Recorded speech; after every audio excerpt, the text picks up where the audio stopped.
Hello again, this is UML Operator. Hello and welcome back. In this episode, we're going to dive in a little deeper into traceability, or what I like to refer to as model data relevance. First off, a special thanks to OK5818 for kicking off this video topic. He and a few others had some key questions and points around knowledge on how to navigate the model or models more effectively. What are the tool limitations, if any, and workarounds in that regard?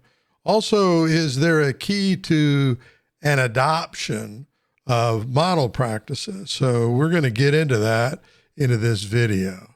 We're going to use a business process modeling notation diagram or model for this demonstration. And we all should be familiar at this point how to look for or find and navigate to specific elements. One I've used quite a bit is Alt-G. So if I select an element in here and I hit Alt-G, immediately goes to it in the browser. My browser's over in the upper right here. If I'm on that same element and I want to find the diagram, I can hit Shift, Alt, and G, goes right to the diagram element in the browser. So that's the first and most simplest way to navigate elements that are in your diagram, but there's so much more. First, let's talk about the data that's underneath this model. And one quick, easy way is if you've exported or imported this model before, and let's use Control, Alt, and E to bring up the export dialog box, right? So right here, we've exported this before using native XML, and there's the file. Let's view this XML. So when we select this, it finds that file within your file share or wherever you're storing this, and you're able to view the XML. One of the things I've talked about in the previous videos, if you look over at the information that we've parsed out of the XML, you can actually see what tables the data resides for this particular model. So that's a really easy way to understand the data, and you can drill down as far as you want. The T-objects table is most important. You can go to specific rows and you can see what's within that table. So why am I talking about this right now? Remember our 3 points around navigation, navigating your data, navigating your model. Are there any tool limitations and what they are? Therefore, what can you do in Spark's Enterprise Architect versus using other tools? And then the adoption of modeling practices. The whole reason why we're modeling is so that we can drive intelligence to some end, whether that's project delivery or some other type of delivery or objective. Let's go to the Start tab, Explore. I'm in Spark's version 17, and we're going to go for Search Model, and we get the Find in Project window that pops up in our workspace, all right? So what I want to do is I want to look at particular SQL that I've created. I have a video on this. I'll try to include a link below. And what we want to do is we want to go to Objects and Connections, and let's look at the SQL. So here's very simple SQL right here for what we're about to expose within 2 tables, T-connector and T-objects. And we go back to our XML file here. There's T-objects and there's T-connector. So we're looking in this SQL in these 2 tables. So if we go ahead and refresh this, we're able to use this to drag and drop and group. Let's group by object type, right? So I have activities, classes, decisions, all the way through this project. Let's group by connection type. Just drag it right next to it. And now within activity, I have control flows and then dependencies, and then I'm at another type. So you're able to slice and dice how you want to create the result set for whatever the purposes are. And this is going to help you further create other SQL. For example, I have the ability to look for object names in search using a wildcard. So I'm just going to type in order, and I'm going to look for everything dealing with order as a verb, right? Or a noun. And you can see we've got an object, a type of activity, and we can further slice and dice this. Very simple. If I want to look at realization, you can only see that there's one that's in there. So let me just grab the connector type, drag it next to that, and I'm able to look for connector types of realization. I can also filter. If I turn filter on, let's toggle on the filter bar on connection type, realization. So I'm able to slice and dice the data any way I would like in order to achieve a certain result set. So for this demonstration, we're going to use BPMN2. We're going to go back to some of the elements that we're talking about here. So we have two category types. We have a resource role type. We have a correlation key, correlation property. We have an operation. We have a process, and we have our actual business process model. And if we double click it, we can get right to it. As far as our application goes, we have one API based off of this class, which is realizing this API. And here are our operations, our output, and our input sets. So these are all BPMN type elements that we're going to use, all right? And then more class information here, right? So the reason I'm bringing that up as we're looking at this model incorporates all of these elements, and we want to be able to use them and find them. Now, I have a whole series on business process modeling. I'm not going to get too deep into this, but this particular model has 4 pools or participants that are in here. We've got the customer, sales department, inventory and shipping, and the finance department, right? In these pools, we've got events, just a start event, an end event. We have activities, we have messaging, decisions that are taking place, and other gateways. And again, I will leave a link to a particular video because the series is rather long and the videos are long.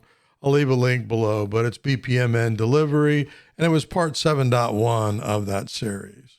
So when it comes to adoption, in this particular case, we're adopting the business process modeling notation approach to modeling, and we're doing that because we want to expose how our system or systems are going to interact or work together.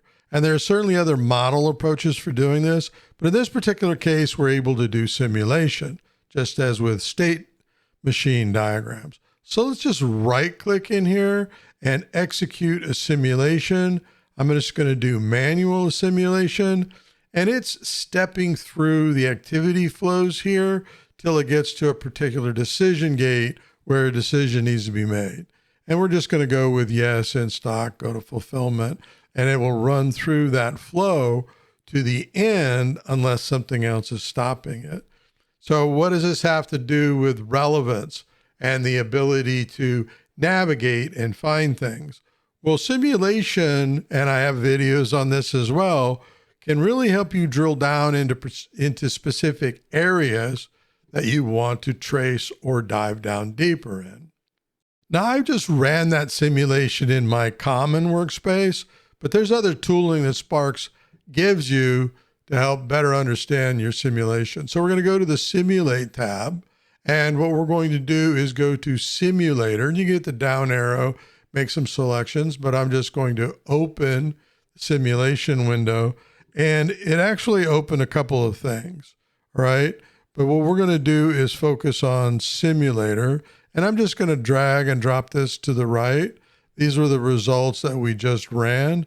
I'm going to clear the results, and then we're going to run that again. But before we run that, let's open up the event window, and it opened for me over in the right, and I'm going to leave it there in the right, and then I'm going to show you my simulation workspace layout, and then you can lay yours out any way you want.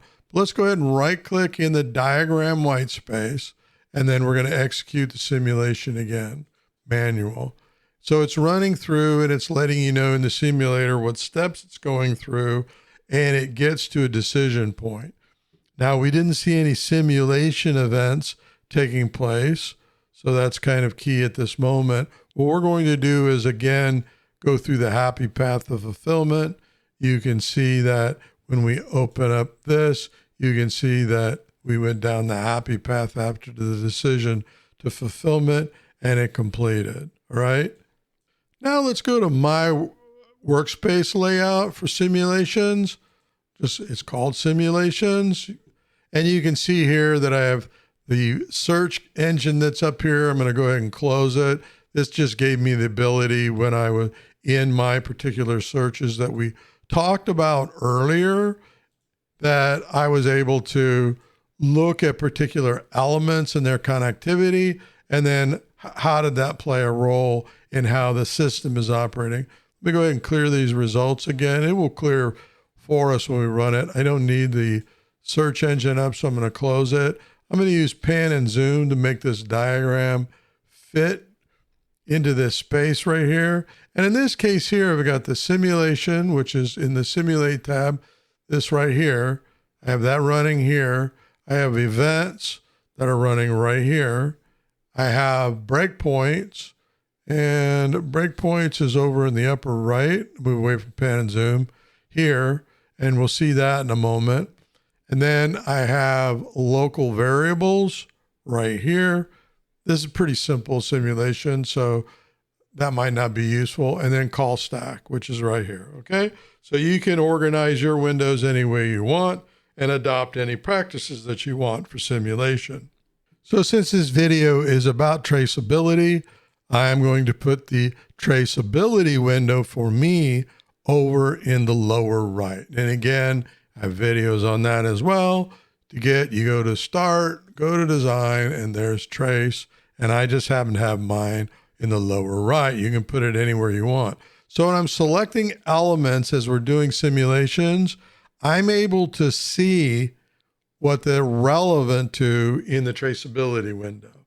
And I can move this window anywhere I want. But let's just go ahead first and run this simulation again, right? So I'm going to right click in here. I can always go to simulate, by the way, and then just hit start, right?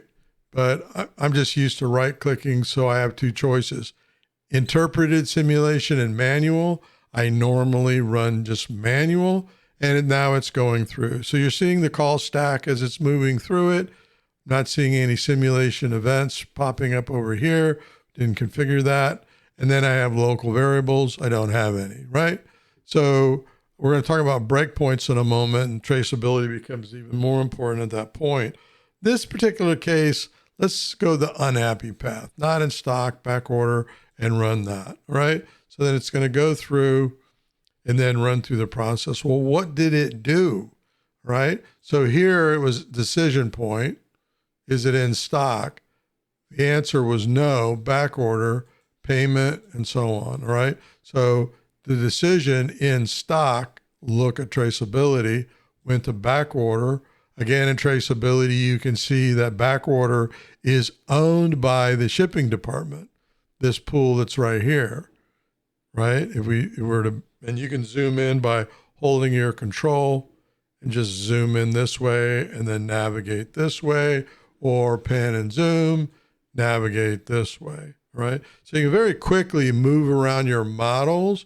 I'm going to set this back.